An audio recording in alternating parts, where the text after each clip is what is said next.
مرحبا أهلا النوادي. السلام عليكم ورحمة الله وبركاته. الحمد لله الذي هدانا لهذا وما كنا لنهتدي لولا أن هدانا الله. ثم الصلاة والسلام على رسول الله سيدنا محمد بن عبد الله وعلى آله وصحبه ومن والاه. أما بعد. Ya, saya muliakan dan saya hormati pengurus Masjid Khairul Jamaah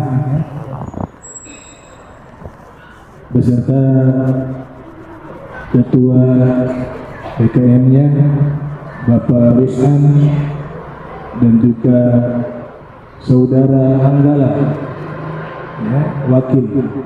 Mana saudara Anggala? Nah, ya, wakilnya di luar, jamaahnya di dalam. Kemudian kepada RT, Bapak Lurah, RT RW, jamaah hadirin wal hadirat, muslimin muslimat, banyak para asatidzah di sini, ada Ustaz Ghadir, kemudian juga ada Al-Habib Syekh Al-Bar, para orang tua, para sesepuh yang saya muliakan, Imam Masjid Khairul Jamaah, ibu-ibu, bapak-bapak yang insyaallah dirahmati Allah Subhanahu wa taala, dan juga kepada panitia ya remaja Masjid Khairul Jamaah yang sudah bersusah payah mengadakan acara yang mulia ini. Alhamdulillah, Allah taala berikan anugerah kita hujan rintik-rintik, mudah-mudahan Allah Ta'ala ampunkan kita dengan limpahan curhan hujan rahmat kepada kita, hujan pengampunan dari Allah Subhanahu wa Ta'ala. Amin ya Rabbal Alamin. Tema yang diangkat yaitu kisah-kisah menarik Rasulullah Sallallahu Alaihi Wasallam. Di pertemuan singkat ini saya akan jelaskan kisah-kisah menarik Rasulullah Sallallahu Alaihi Wasallam dengan 3 poin. Yang pertama, kisah-kisah menarik sebelum lahirnya Nabi ke dunia ini. Yang kedua, kisah-kisah menarik setelah lahirnya Rasulullah Sallallahu Alaihi Wasallam.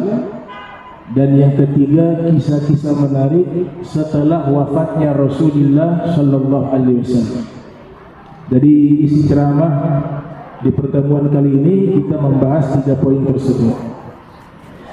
Namun sebelum kita membahas kisah-kisah menarik Rasulullah Sallallahu Alaihi Wasallam 3 poin tersebut, sebagai pengantar terlebih dahulu saya ingin sampaikan beberapa hal yang sangat penting. Yang pertama, hukum foto. Hukum fotografi.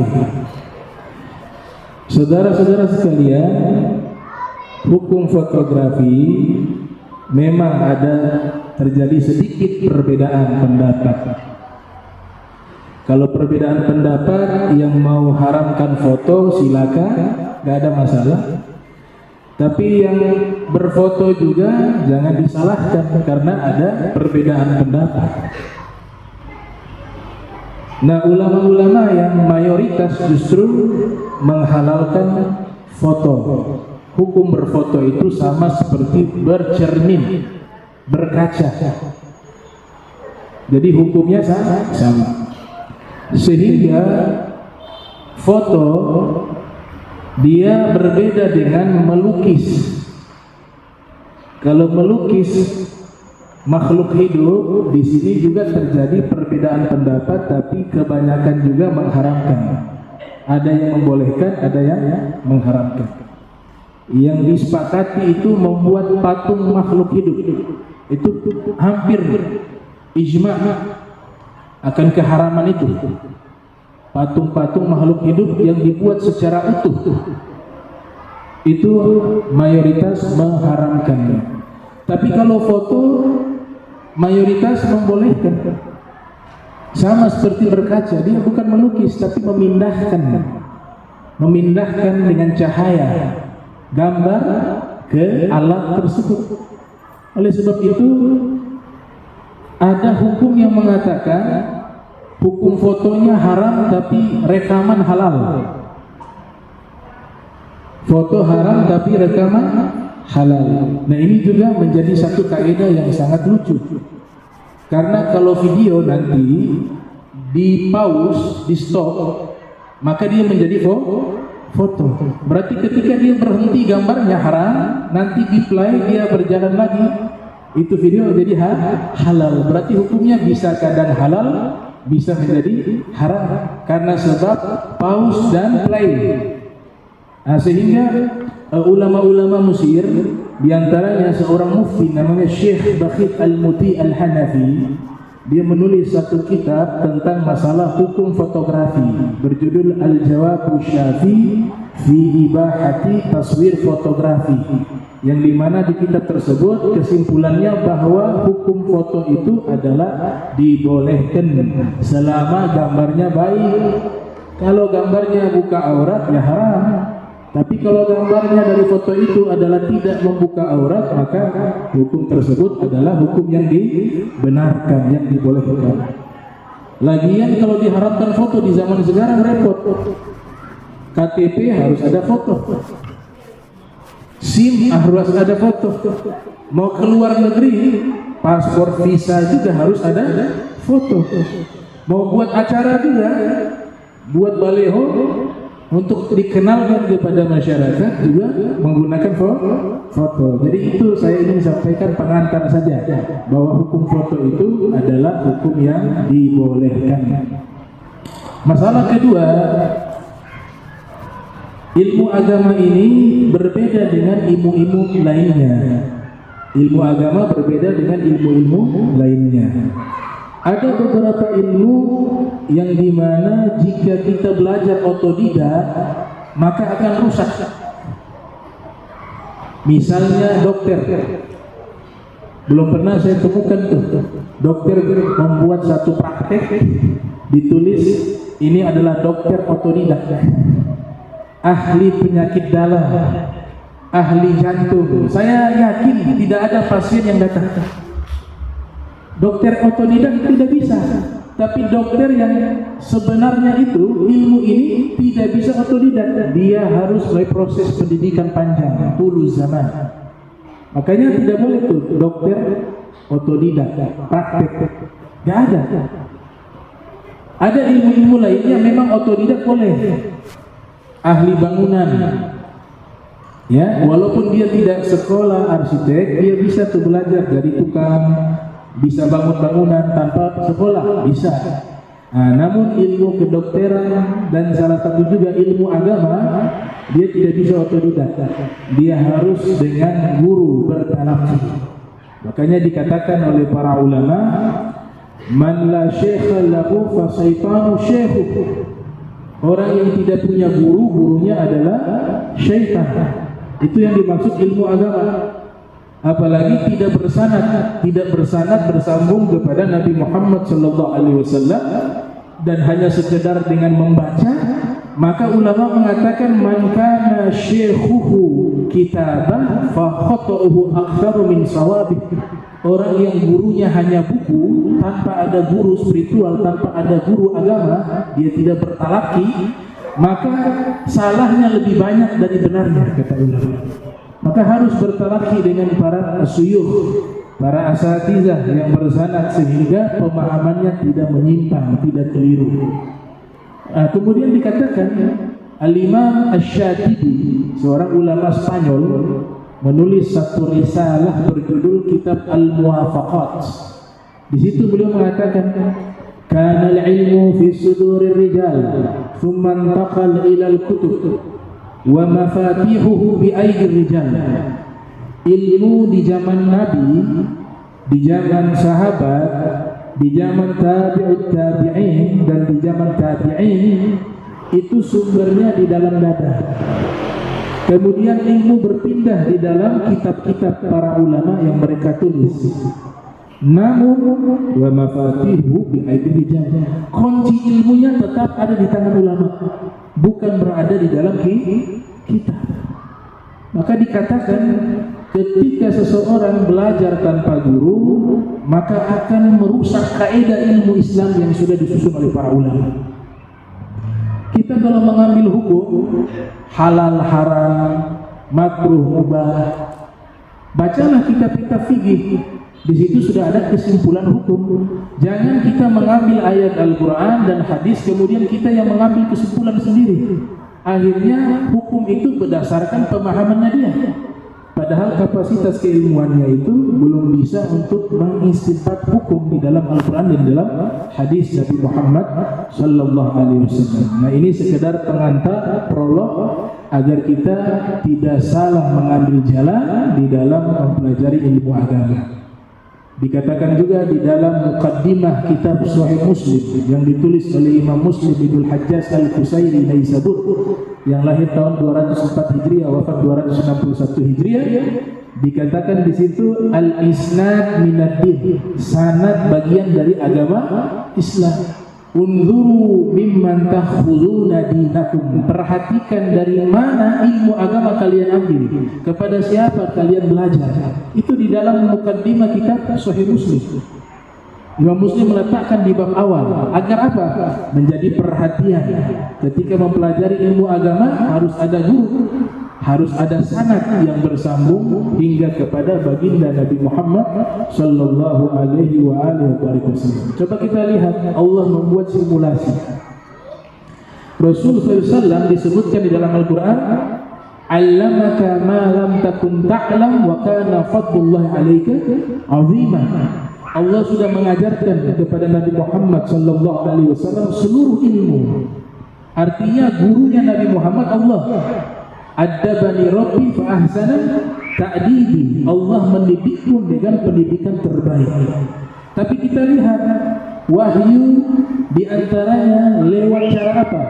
Dikirimnya malaikat Jibril untuk menyampaikan wahyu kepada Nabi Muhammad sallallahu alaihi wasallam. Padahal Nabi Muhammad sudah dinyatakan oleh Allah Ta'ala di dalam Al-Quran, Allah yang mengajar kepada Nabi Muhammad. Tidak perlu malaikat Jibril lagi. Tapi Al-Imam Syekh Abdul Wahab Asy-Sya'rani yang lahir tahun 898 Hijriah wafat 973 Hijriah menulis satu kitab sufi atau kitab berfan tasawuf berjudul Al-Anwar Al-Qudusiyah. Beliau mengatakan tujuan diutusnya malaikat Jibril seakan-akan mengajarkan kepada Nabi tentang ilmu-ilmu Al-Quran itu sebagai bentuk simulasi atau contoh bahwa ilmu ini harus ada guru. Sebagaimana Nabi Muhammad berguru kepada malaikat Jibril. Padahal malaikat Jibril sebaliknya bukan gurunya Nabi Muhammad, tapi malaikat Jibril itu adalah muridnya Nabi Muhammad sallallahu alaihi wasallam. Buktinya apa? Al-hadits Jibril. Hadis Jibril, malaikat Jibril datang bertanya kepada Nabi tentang Islam, tentang iman, tentang ihsan, tentang tanda-tanda kiamat. Di situ kan Nabi menjawab satu persatu pertanyaan malaikat Jibril. Malaikat Jibril menunjukkan identitas aslinya bahwa ia adalah seorang murid, sedangkan Nabi Muhammad adalah seorang guru. Nah, ini satu simulasi bahwa ilmu ini harus bersanad. Dan yang kedua harus ada gurunya. Kalau sudah punya guru dan punya sanad, silakan setelah itu membaca kitab-kitab, tapi kitab-kitab yang dipilih oleh guru. Bukan dia mengambil sendiri kitab-kitab mana yang akan dibaca dan dipelajari. Semuanya lewat bimbingan guru. Baik. Kisah-kisah menarik dari Nabi kita Muhammad sallallahu alaihi wasallam. Yang pertama, sebelum lahirnya Nabi Muhammad ke dunia ini, ada satu riwayat Al-Imam Al-Hakim dalam Mustadraknya yang lahir tahun 321 Hijriah wafat 405 Hijriah, juga diriwayatkan oleh Al-Hafiz Ibnu Katsir yang lahir tahun 700 Hijriah wafat 774 Hijriah di dalam kitab Al-Bidayah wa Nihayah.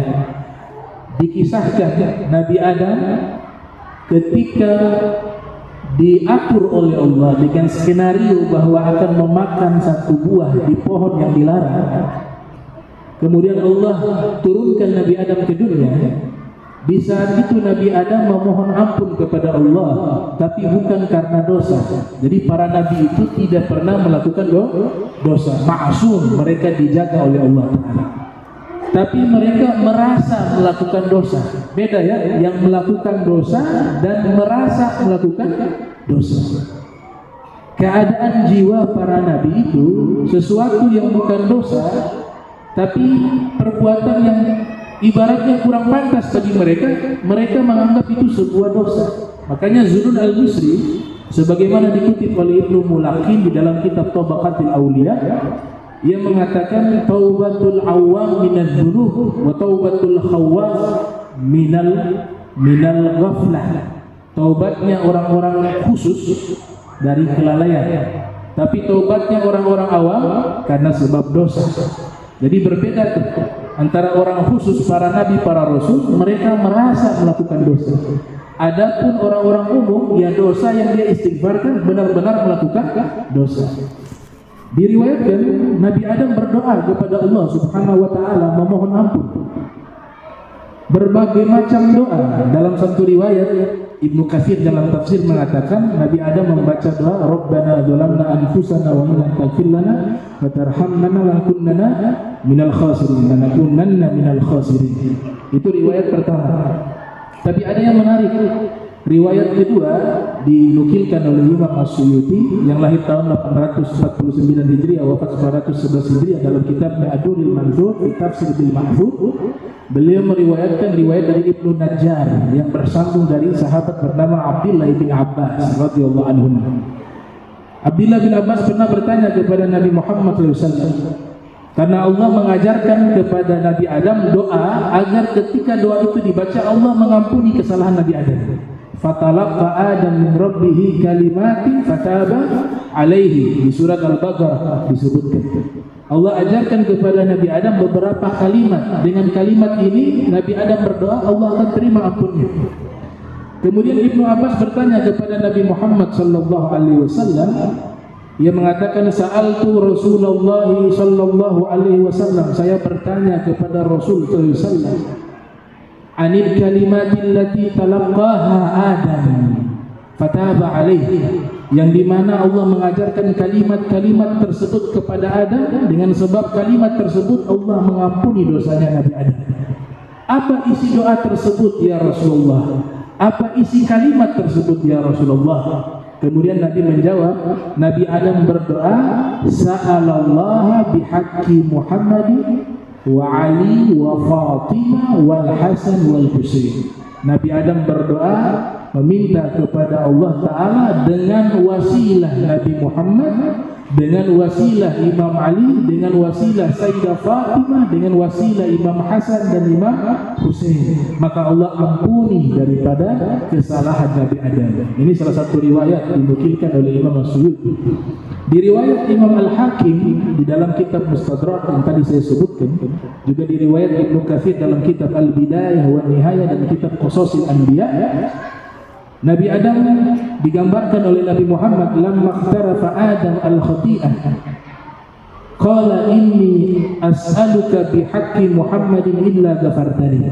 Ketika Nabi Adam melakukan kesalahan tersebut, Nabi Adam berdoa kepada Allah Subhanahu wa taala dengan haknya Nabi Muhammad agar Allah mengampuni diriku, kata Nabi Adam di dalam doa ini.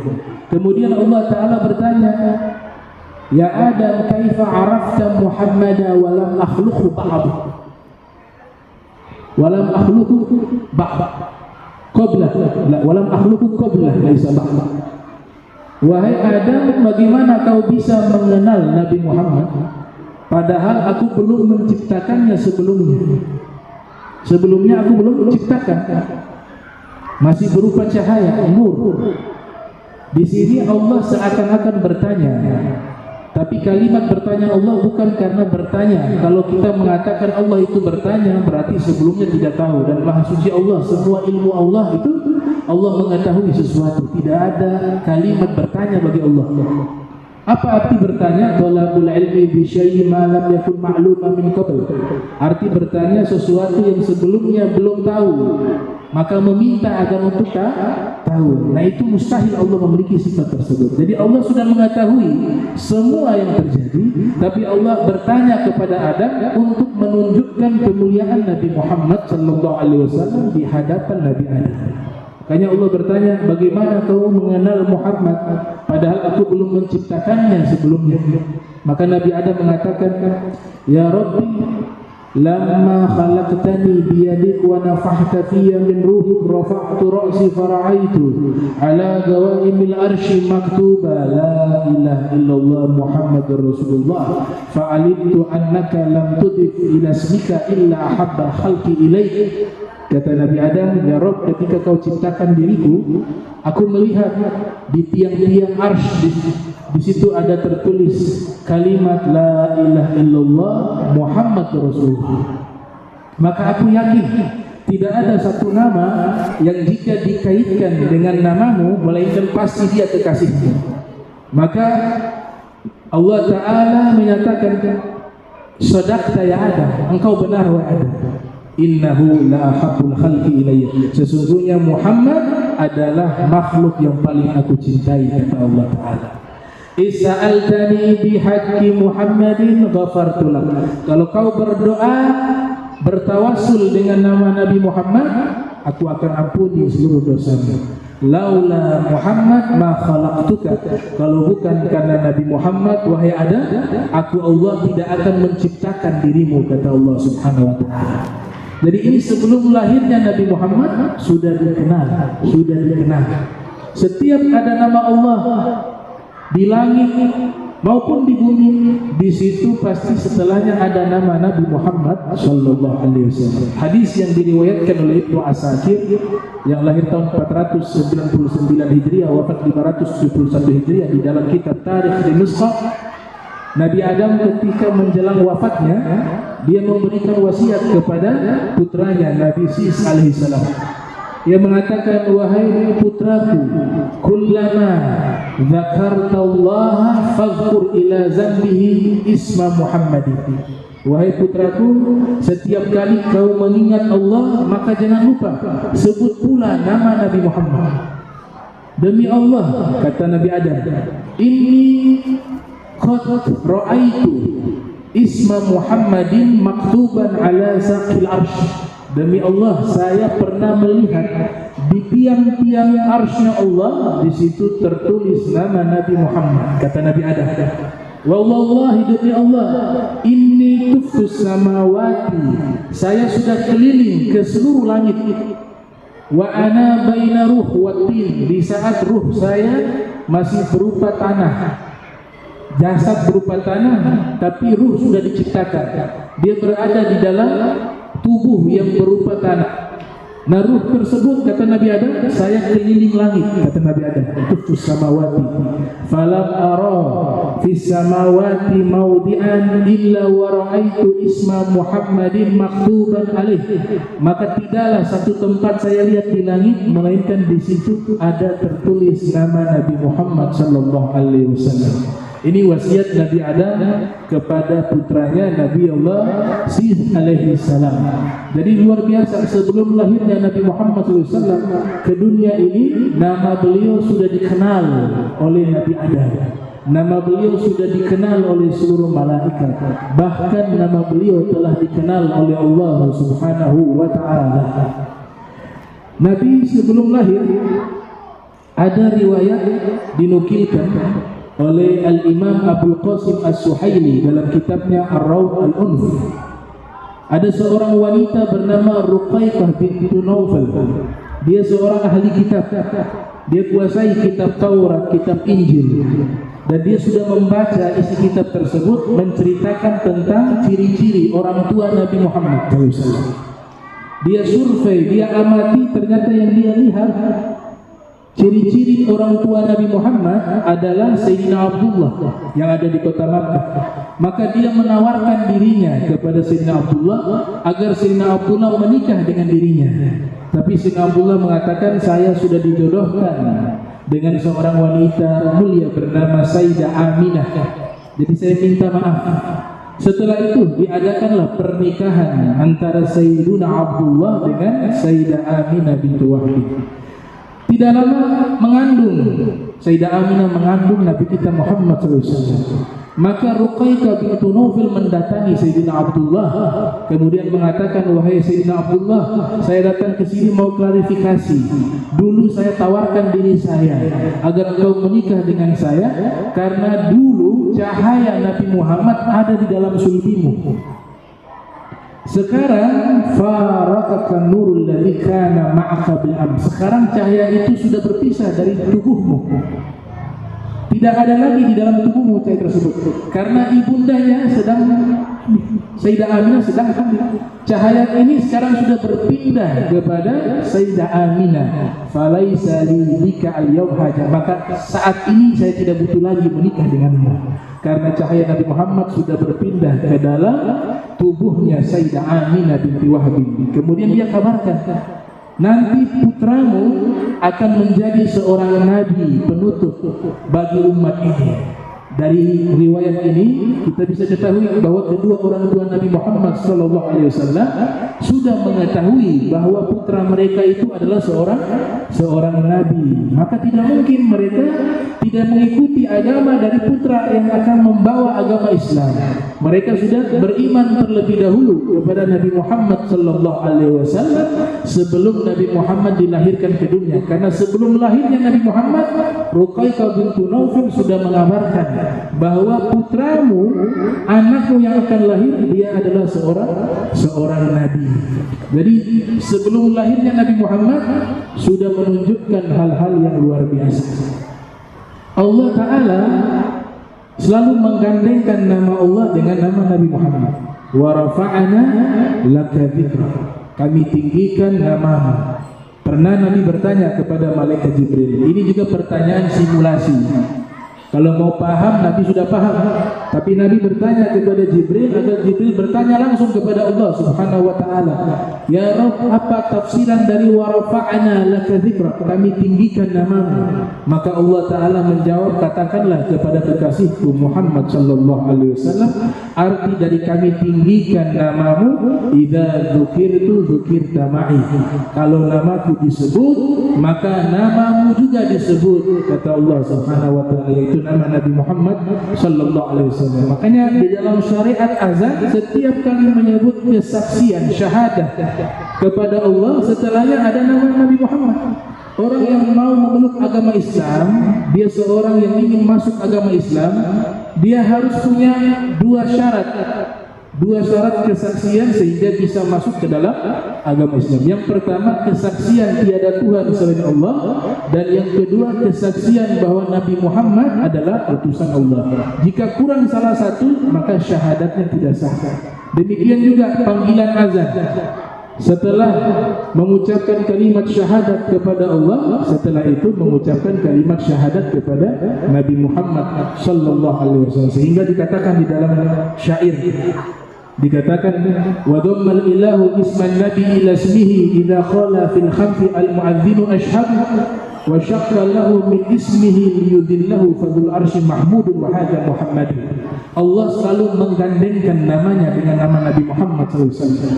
Apabila muadzin melantunkan azan di salat yang 5 waktu, selalu menyebut asyhadu an la ilaha illallah wa asyhadu anna Muhammad Rasulullah.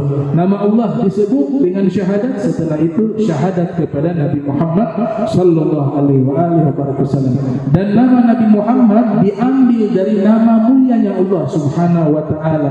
Pemilik arsy yang agung Allah dan pemilik nama Muhammad adalah manusia yang paling mulia sealam jagat raya.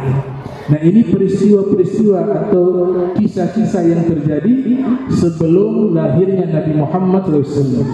Kemudian nama Nabi Muhammad juga tertulis di dalam kitab-kitab samawi, baik Injil, Taurat, dan kitab Weda. Kitabnya orang Hindu, kitabnya orang Buddha, kitabnya orang Yahudi, kitabnya orang Nasrani. Kalau kitabnya original, di situ pasti ada informasi tentang Nabi Muhammad sallallahu alaihi wasallam. Tadi ibu-ibu baca Maulid Ad-Dibai yang ditulis oleh Syekh Abdurrahman Ad-Dibai. Di situ ada riwayat dari Ka'ab Al-Ahbar.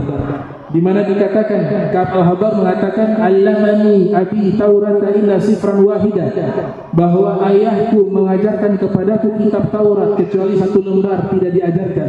Kana yakhtimuhu wa yudkhiluhu sunduk, lembaran yang satu itu disempel dan dimasukkan ke dalam peti. Falamma mata abi, ketika ayahku meninggal dunia, fatahtu, saya membuka peti tersebut. Fa idza fihi nabiyyun yakhruju akhir zaman mauliduhu bi Makkah wa hijratuhu bil Madinah wa sultanuhu bi Syam. Ternyata satu lembar tersebut berisikan informasi akan muncul seorang nabi di akhir zaman yang dia lahir di kota Makkah dan dia hijrah di kota Madinah dan kekuasaannya sampai ke wilayah Syam. Nah, ini nama Nabi Muhammad, informasi Nabi Muhammad sebelum lahirnya Nabi Muhammad sudah tertulis di dalam kitab-kitab samawi, sudah tertulis di langit nama beliau, sudah tertulis di surganya Allah, sudah tertulis di arsy Allah. Bahkan dikatakan oleh Ibnu Taimiyah di dalam kitab Majmu' Fatawa, daun-daun di surga di situ tertulis nama Nabi Muhammad. Di jidat-jidatnya bidadari di situ tertulis nama Nabi Muhammad. Di istana-istana surga yang ada di dalam surga semuanya tertulis nama Nabi Muhammad sallallahu alaihi wasallam. Luar biasa kemuliaan Nabi kita Muhammad sallallahu alaihi wa alihi wasallam. Kemudian poin yang kedua, setelah lahirnya Nabi Muhammad sallallahu alaihi wasallam, Nabi ketika dilahirkan ke alam dunia ini disebutkan oleh para ulama, ada satu riwayat dari Imam At-Tabrani yang lahir tahun 260 Hijriah, wafat 360 Hijriah. Ia buat syair maulid, syair mengenai hari kelahiran Nabi Muhammad sallallahu alaihi wasallam, yaitu pamannya Sayyidina Abbas ibn Abdul Muttalib. Ia mengatakan di hadapan Nabi Muhammad, wa anta lamma wulidta asyaqatil ardu wa dha'at bi nurikal ufuq fa nahnu fi dhalika diya'i wa dhalika an-nuri was-subli rasyadi nahtariku. Ia mengatakan ketika engkau lahir wahai Nabi Muhammad sallallahu alaihi wasallam, alam yang gelap ini, bumi yang gelap ini berubah menjadi terang bercahaya dengan sebab kelahiran engkau wahai Nabi Muhammad sallallahu alaihi wasallam. Kami senantiasa berada di dalam cahaya tersebut, di dalam sinar tersebut, dan juga menempuh jalan petunjuk di dalam naungan cahaya engkau wahai Nabi Muhammad sallallahu alaihi wasallam. Beliau dilahirkan di hari yang Allah pilih, hari Senin, bukan hari Jumat, bukan hari Ahad, bukan hari Sabat, tapi dipilih hari Senin, hari yang sebelumnya tidak dikenal kemuliaannya oleh bangsa Arab. Tapi setelah dilahirkannya Nabi Muhammad di hari tersebut, jadilah hari Senin menjadi hari yang mulia. Sehingga Nabi kita Muhammad sallallahu alaihi wasallam pernah ditanya, hadis riwayat Muslim yang lahir tahun 204 Hijriah, wafat 261 Hijriah, Nabi pernah ditanya, kenapa berpuasa di hari Senin? Maka Nabi menjawab, dzaka yaumun wulidtu fi, itu hari aku dilahirkan, dan hari bu'itsu, hari aku diutus, dilantik menjadi rasul, au unzila alayya fihi, dan di hari Senin Allah turunkan padaku wahyu di hari tersebut.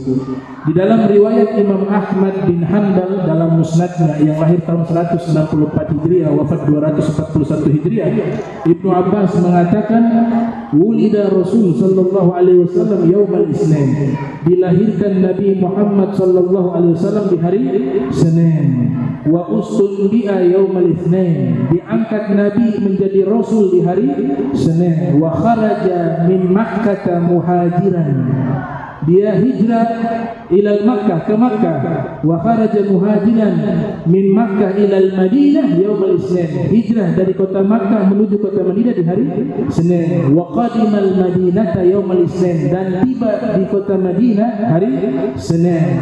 Wa tufiya yaumal Itsnain, dan wafat di hari Senin. Wa rafa'al hajar al-aswad yaumal Itsnain, dan mengangkat batu hajar aswad di saat renovasi Ka'bah juga di hari Senin. Beliau dilahirkan 50 hari atau 40 hari atau 30 hari menurut ulama bernama Syekh Al-Amiri dalam kitabnya Bahjatul Mahafid 30 hari, ada yang berpendapat 40 hari, ada yang berpendapat 50 hari setelah kejadian pasukan bergajah dimusnahkan oleh Allah Subhanahu wa taala.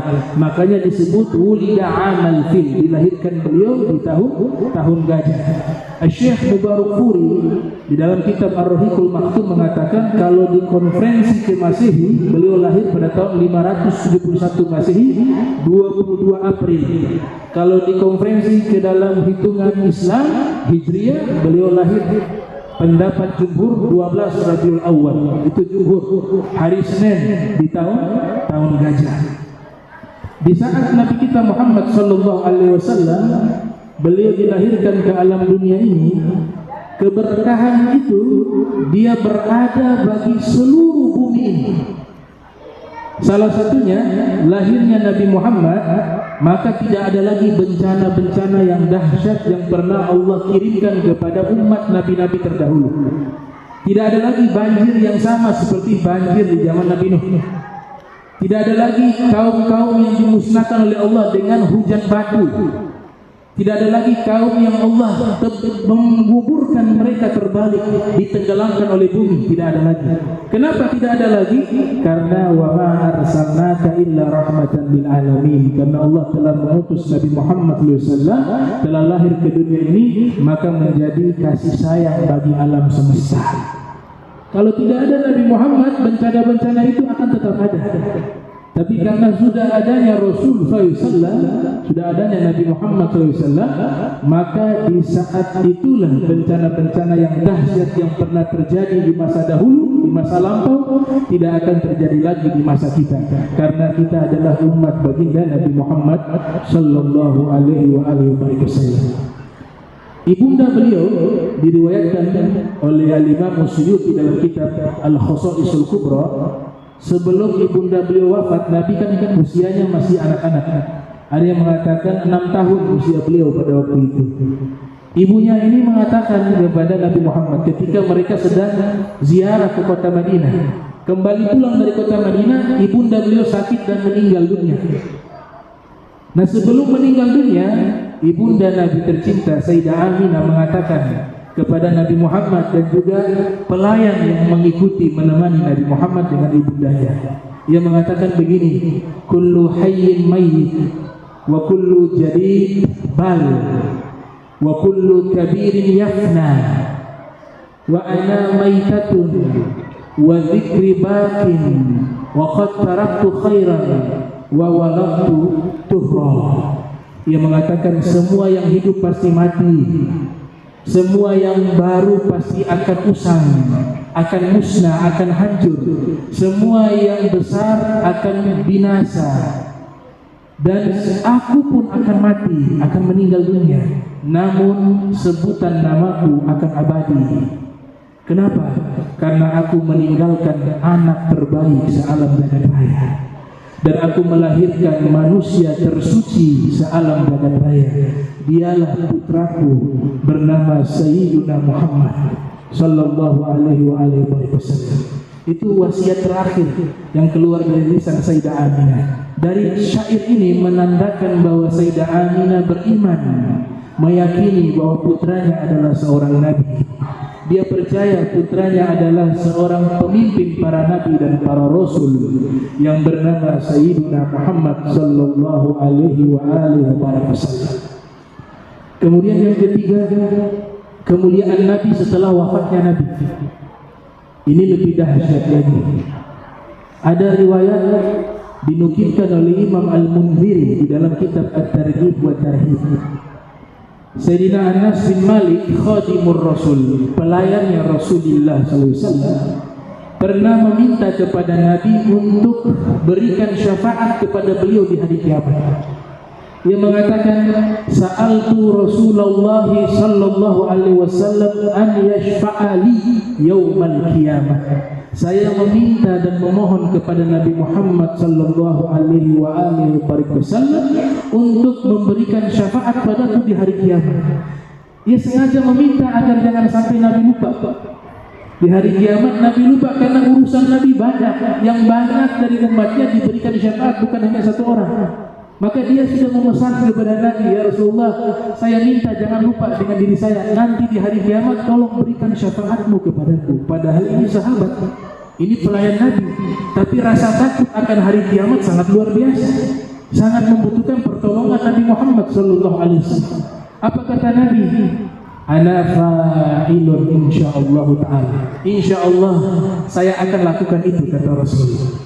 Kemudian Anas bin Malik mengatakan, fa aina atlubuk? Maka di mana ya Rasulullah aku mencarimu di hari kiamat agar engkau bisa memberikan syafaatmu kepadaku? Nabi mengatakan, kau cari aku ala sirat, di jembatan sirat. Kemudian Anas bin Malik mengatakan, fa in lam alqaq ala sirat, kalau saya tidak temukan engkau di jembatan sirat ya Rasulullah, di mana saya mencarimu? Nabi mengatakan, fatlubuni 'indal mizan, kau cari saya di timbangan amal. Dia menjawab lagi, ya Rasulullah, fa in lam alqaq 'indal mizan, jika aku tidak temukan dirimu di timbangan amal, maka di mana aku mencarimu? Nabi menjawab jawaban yang ketiga, kau cari aku fatlubuni 'indal haud, di telagaku, kata Nabi Muhammad SAW. Kemudian Nabi mengatakan, la ukhfi'u hadhihi thalatha mawati. Wahai Anas, saya tidak pernah luput dari 3 tempat ini di hari kiamat, kata Nabi Muhammad SAW. Jika kau mencariku di jembatan Sirat, kau tidak temukan diriku, kau cari aku di mizan. Jika di mizan kau tidak temukan diriku, kau carilah aku di telagaku, kata Nabi Muhammad sallallahu alaihi wasallam. Kenapa demikian? Karena beliau Anas bin Malik, beliau tidak mengandalkan amal, beliau tidak mengandalkan daripada perbuatan baiknya, tapi yang beliau tahu dan yakini bahwa yang bisa menyelamatkan beliau di hari kiamat adalah Nabi kita Muhammad sallallahu alaihi wasallam. Dengan izinnya Allah, Allah berikan kepada Nabi Muhammad izin syafaat, yang berarti memberikan pertolongan. Telaganya Nabi Allah sediakan untuk Nabi Muhammad. Dikatakan di dalam Al-Qur'anul Karim, inna a'tainakal kautsar, kami telah memberikan kepadamu al-kautsar, kebaikan-kebaikan yang berlimpah. Al-Imam Mujahid ketika menafsirkan makna tersebut, dan juga Abu Ja'far Muhammad Ibnu Jarir At-Tabari yang lahir tahun 224 Hijriah wafat 310 Hijriah, di dalam tafsirnya Jam'ul Bayan, beliau menafsirkan kata al-kautsar adalah telaganya Nabi Muhammad sallallahu alaihi wasallam. Di dalam riwayat Al-Imam Al-Bukhari dinukilkan hadis Nabi sallallahu alaihi wasallam bersabda, haudi masiratu syahri, telagaku jauhnya perjalanan 1 bulan. Begitu panjang. Ma'uhu atyab minal laban wa rihuhu atyab minal misik wa kizanuhu kanujumus sama, faman syariba minha fala yatma abada fala yatma ba'dahu abada. Nabi katakan telagaku jauhnya perjalanan 1 bulan, airnya lebih putih dari susu, baunya lebih wangi dari minyak kasturi, dan gelas-gelasnya sebanyak bintang di langit. Siapa yang meminum seteguk dari telagaku, maka dia tidak akan haus selama-lamanya, kata Nabi kita Muhammad sallallahu alaihi wasallam. Jadi syafaat Nabi itu satu harapan terbesar kita. Ya, dikatakan oleh Al-Habib Abdullah Al-Haddad, beliau mengatakan, Nabi al-Huda la tansani min syafaatihi fa inni musii'un mudhnibun dzu dzara'il. Wahai Nabi pembawa petunjuk, jangan kau lupakan aku di hari kiamat dengan syafaatmu, kata Al-Habib Al-Haddad. Karena aku, Al-Habib Abdullah Haddad, adalah seorang hamba yang banyak dosanya, banyak salahnya, dan banyak kekurangan. Padahal beliau seorang ulama yang sangat soleh. Bahkan derajat beliau seorang wali min auliyaillah. Dari kecil Allah sudah cabut kenikmatan memandang, tidak bisa melihat dari kecil, tidak pernah bermaksiat mata, hidupnya ibadah dari usia masih anak-anak sudah melaksanakan sholat sunnah hingga 700 rakaat. Semua kitab-kitab para ulama telah dihafalnya, dan murid-murid beliau menjadi ulama-ulama besar yang mencapai derajat para aulia. Tapi beliau mengatakan, saya hamba yang banyak dosa dan banyak salah. Harapan saya di hari kiamat adalah syafaat Nabi Muhammad sallallahu alaihi wasallam. Al-Imam Al-Bukhari juga mengatakan anta habibullah alladhi turja syafa'atuhu inda sirati idza mazallat khadam laulaka ma khuliqat syamsun wala qamarun wala sama'un wala lawhun wala qalam. Engkau adalah kekasih Allah yang diharapkan syafaatnya di hari kiamat. Di saat kaki ini melangkah di jembatan sirat, harapan kami adalah pertolongan engkau wahai Nabi Muhammad sallallahu alaihi wasallam. Jikalau bukan adanya engkau, maka Allah tidak akan ciptakan matahari, tidak akan ciptakan rembulan, tidak akan menciptakan langit, tidak akan menciptakan lauh, dan Allah tidak akan menciptakan qalam. Laulaka ma khalaqtul aflak. Kalau bukan karena sebab penciptaan Nabi Muhammad, maka Allah tidak akan ciptakan alam semesta ini. Semuanya diciptakan Allah berikan kepada Nabi kita Muhammad sallallahu alaihi wasallam. Kemudian di hari kiamat, derajat para nabi semuanya menjadi umat Nabi Muhammad.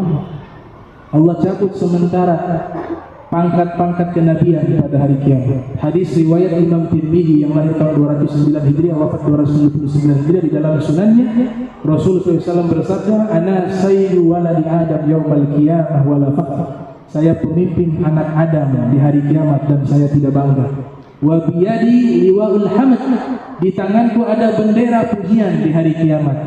Wala fakhr, tapi aku tidak bangga. Ma min nabiyyin yawma idzin ada faman dunahu illa tahta liwa'i yaumal qiyamati wala fakhr. Tidak ada seorang nabi pun di hari kiamat melainkan semuanya berada di bawah bendera pujianku, kata Nabi Muhammad sallallahu alaihi wasallam.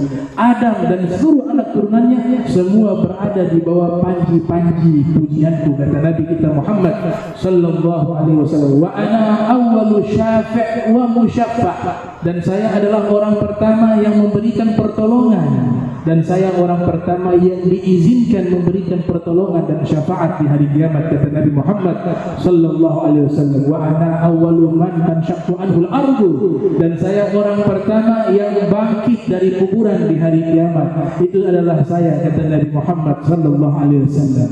Diriwayatkan dalam Sunan At-Tirmidzi, sekelompok sahabat mereka sedang ngobrol, berbincang di masjidnya Nabi. Nabi mendengar obrolan mereka.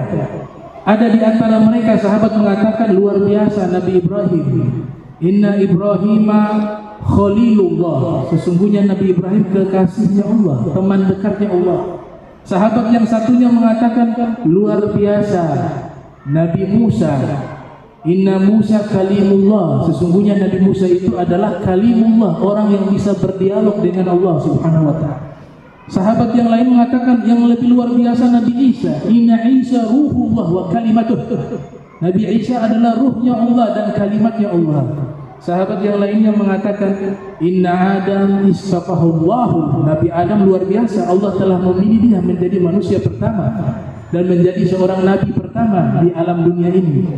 Mereka tidak menyadari bahwa Nabi Muhammad mendengar obrolan mereka.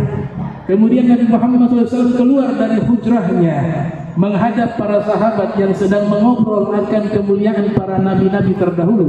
Kemudian Nabi Muhammad SAW mengatakan, kau mengatakan Nabi Ibrahim adalah teman dekatnya Allah. Wa huwa kadzalik, benar demikian, kata Nabi Muhammad SAW. Wa Musa kalimullah, Musa adalah kalimnya Allah. Wa huwa kadzalik, benar apa yang kalian katakan, kata Nabi Muhammad SAW. Kalian mengatakan Isa ruhullah wa kalimatuh, Isa adalah ruhnya Allah dan kalimatnya Allah. Wa huwa kadzalik, benar apa yang kalian katakan, kata Nabi Muhammad SAW. Kalian mengatakan bahwa Adam adalah seorang manusia yang dipilih oleh Allah. Wa huwa kadzalik, benar apa yang kalian katakan, kata Nabi Muhammad SAW. Kemudian Nabi menjelaskan hakikat kemuliaan. Ala wa ana habibullah yaumal qiyamah wala fakhr. Wa fir riwayah ala ana habibullah wala fakhr. Ketahuilah wahai sahabat-sahabatku, aku adalah kekasih terdekatnya Allah Subhanahu wa taala dan aku tidak bangga. ketahuilah wahai sahabat-sahabatku, ana hamilul liwa'il hamd yaumal qiyamah wala fakhr, saya memegang bendera panji kemuliaan di hari kiamat dan saya tidak bangga, kata Nabi Muhammad SAW. Ketahuilah sahabat-sahabatku, ana awwalu syafi' wa musyaffa' yaumal qiyamah wala fakhr, saya orang pertama yang memberikan syafaat dan diizinkan oleh Allah memberikan syafaat di hari kiamat, tapi saya tidak bangga, kata Nabi Muhammad SAW. Kemudian Nabi katakan, ana awwalu man yuharrik hilaqal jannah, saya orang pertama yang membuka pintu surga, kemudian saya dimasukkan oleh Allah ke dalam surga beserta umat saya, kemudian disusul oleh nabi-nabi terdahulu dan umat mereka, wala fakhr, tapi saya tidak bangga, kata Nabi Muhammad SAW. Kemudian Nabi tutup dengan ucapan, ana akramul awwalin wal akhirin yaumal qiyamah wala fakhr, saya adalah makhluk yang paling dimuliakan oleh Allah sejak Nabi Adam dan manusia terakhir, sayalah manusia yang paling dimuliakan Allah Subhanahu wa ta'ala. Jadi kemuliaan Nabi luar biasa. Bahkan nanti di hari kiamat, hadis riwayat Imam Bukhari, mereka datang, manusia datang menemui Nabi Adam, mengatakan, wahai Adam, isfa'lana, tolong berikan syafaat kepada kami. Nabi Adam mengatakan, lasna laha, kami tidak diberikan izin memberikan pertolongan, kata Nabi Adam. Alaikum, hendaklah kalian pergi kepada bin Nuh alaihissalam, kepada Nabi Nuh. Maka sekelompok manusia ini pergi menemui Nabi Nuh alaihissalam. Mereka meminta syafaat kepada Nabi Nuh alaihissalam. Nabi Nuh mengatakan, lasna laha, kami tidak diizinkan memberikan syafaat pada hari ini. Ini hari adalah hari kemurkaan Allah yang tidak pernah Allah murka sebelumnya dan sesudahnya, seperti kemurkaan Allah di hari kiamat di saat ini, kata para nabi. Nafsi, nafsi, kami selamat, sudah syukur, kata mereka para nabi. Kemudian Nabi Nuh mengatakan, coba alaikum bi Ibrahim, coba kalian pergi kepada Nabi Ibrahim, Khalilullah, kekasihnya Allah Subhanahu wa ta'ala. Sekelompok manusia mendatangi Nabi Ibrahim meminta syafaat. Nabi Ibrahim mengatakan, lasna laha, kami tidak diizinkan memberikan pertolongan. Alaikum bi Musa alaihissalam, coba kalian pergi kepada Nabi Musa alaihissalam. Maka sekelompok manusia ini pergi menemui Nabi Musa.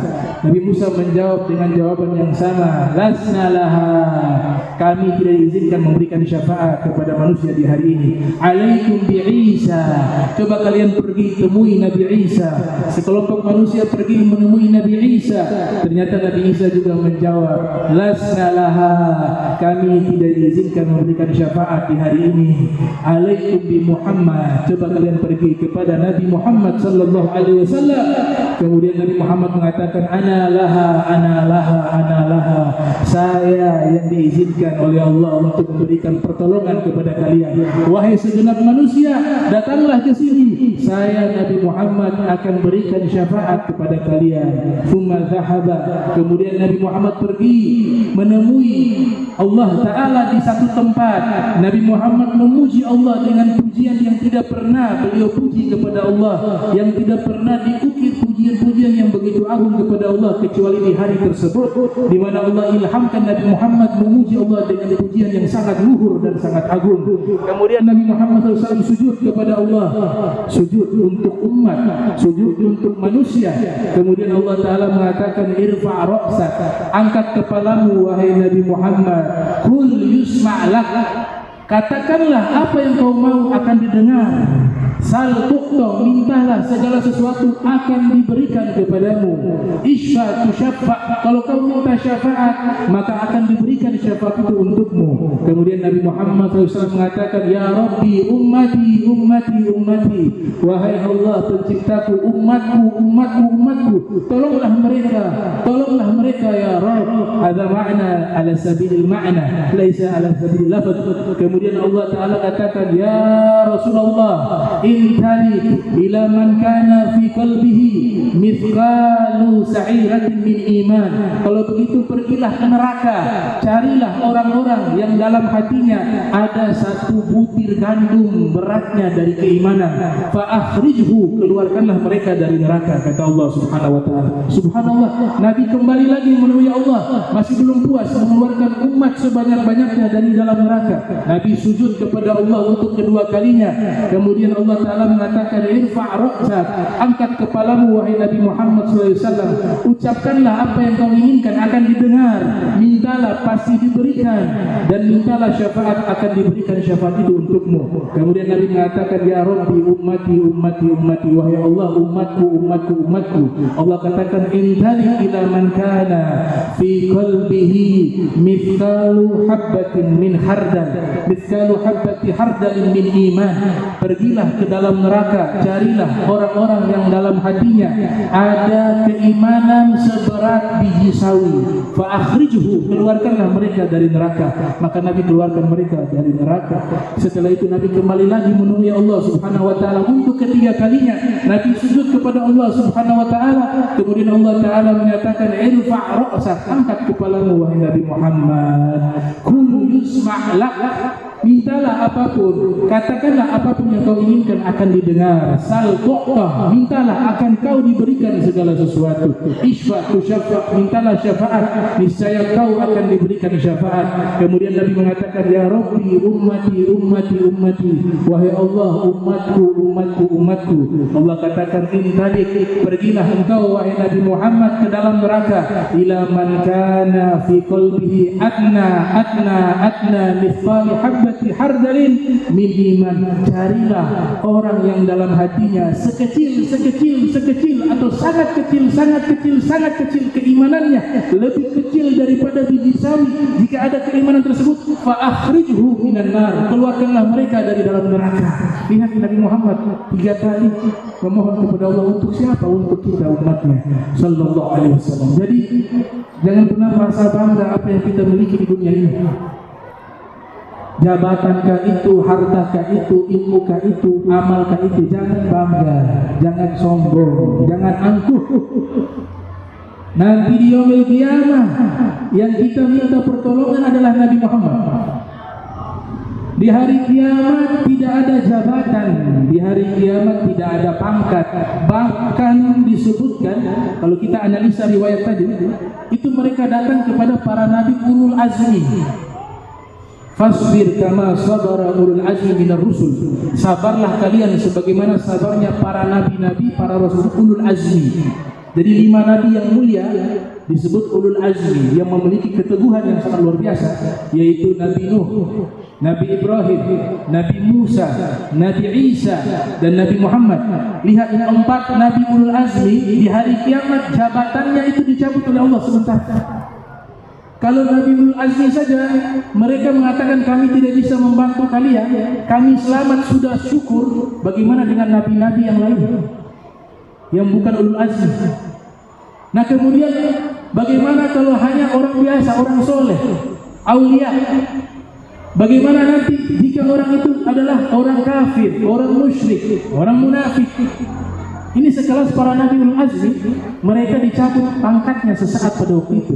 Hanya satu pangkat yang Allah tunjukkan di hari itu adalah pangkat kenabian Nabi Muhammad SAW.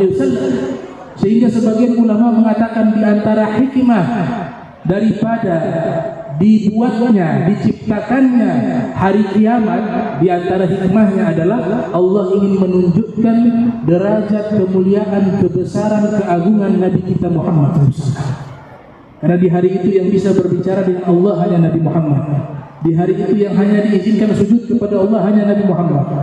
Di hari itu yang bisa memberikan syafaat secara mutlak hanya Nabi Muhammad sallallahu alaihi wasallam. Oleh sebab itu, mari sama-sama kita agungkan Nabi Muhammad. Kita muliakan Nabi Muhammad. Di antaranya cara mengagungkan adalah dengan kita merayakan Maulid Nabi Muhammad sallallahu alaihi wasallam. Para ulama di antara mereka ketika merayakan Maulid Nabi Muhammad SAW bukan hanya sebulan di Rabiul Awal, ada yang Rabiul Tsani, Rabiul Awal, Rabiul Tsani, 2 bulan mereka adakan, bahkan ada yang 3 bulan full mereka adakan Maulid Nabi, bahkan ada yang 4 bulan, bahkan ada 1 tahun penuh. Semuanya mereka lakukan tujuannya untuk menjalin koneksi dengan Nabi Muhammad SAW dan untuk mengagungkan dan memuliakan Nabi kita Muhammad Sallallahu Alaihi Wasallam. Nah inilah 3 poin daripada kisah-kisah menarik Nabi kita Muhammad Sallallahu Alaihi Wasallam di saat beliau belum lahir dan sesudah lahir, dan setelah wafatnya hingga beliau menjadi tokoh yang sangat mulia di yaumil qiyamah. Mudah-mudahan kita semua yang hadir di tempat ini, Allah ampunkan dosa kita, Allah sucikan hati kita, Allah mudahkan langkah kita di dalam kebaikan dan ketaatan kepada Allah Subhanahu wa taala, dan Allah kumpulkan kita bersama Nabi Muhammad SAW di yaumil qiyamah. Diizinkan oleh kita untuk menerima syafaat Nabi Muhammad SAW, dimasukkan ke dalam surga Allah tanpa hisab, tanpa itab, tanpa ta'ab, tanpa nasab. Semuanya diangkat oleh Allah Ta'ala masuk ke dalam surga bighairi hisab. Allahumma adkhilnal jannata bighairi hisab. Ya Allah, masukkanlah kami ke dalam surga tanpa hisab. Allahumma ighfir dzunubana wastur uyubana. Ya Allah, ampunkanlah dosa-dosa kami, tutuplah aib-aib kami ya Allah. Allahumma jam'ana hadza jam'an marhuma. Ya Allah, rahmatilah perkumpulan kami ini ya Allah. Allahumma jam'ana hadza jam'an marhuma wa tafarraqna min ba'di tafarraqa ma'suma. Dan jadikanlah perlindungan dari diri kami semuanya daripada dosa-dosa setelah kami keluar dari majlis ini ya Allah. Wa tafarraqna ma'suma wa la taj'al finna wa la minna wa la taj'al finna wa la minna syaqiyan wa la mahruma. Jangan jadikanlah di dalam diri kami atau kumpulan kami ini menjadi orang-orang yang celaka, orang-orang yang sial, orang-orang yang tercela ya Allah. Jadikan semua kami yang hadir di tempat ini Engkau muliakan di yaumil qiyamah. Engkau muliakan kami dengan bisa menatap wajah Nabi Muhammad sallallahu alaihi wasallam. Nabi mengatakan wailun liman lam yarani yaumal qiyamah. Celaka bagi orang yang tidak melihat wajahku di hari kiamat. Melihat wajah Nabi adalah satu tanda keberuntungan di hari kiamat. Melihat wajah Nabi adalah satu tanda dia adalah penghuni surganya Allah Subhanahu wa taala. Wajah Nabi yang bersinar, wajah Nabi yang indah, wajah Nabi yang bercahaya.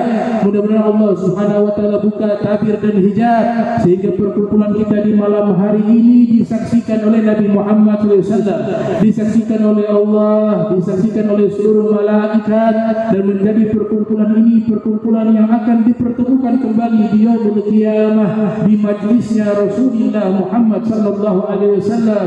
Subhanaka bihamdika asyhadu an la ilaha illa anta astaghfiruka wa atubu ilaik. Wa sallallahu ala sayyidina Muhammadin wa ala alihi wa sahbihi wa barik wasallam. Wa lakum minkum wa ila hadratin Nabi Muhammad sallallahu alaihi wasallam. Al-Fatihah. Bismillahirrahmanirrahim. Alhamdulillahi rabbil alamin arrahmanir rahim maliki yaumiddin. Iyyaka na'budu wa iyyaka nasta'in ihdinas mustaqim siratal ladzina an'amta 'alaihim ghairil subhanaka Allahumma tahiyatu fiha salam wa akhiru walhamdulillahi rabbil alamin wa la minkum wassalamu alaikum warahmatullahi wabarakatuh.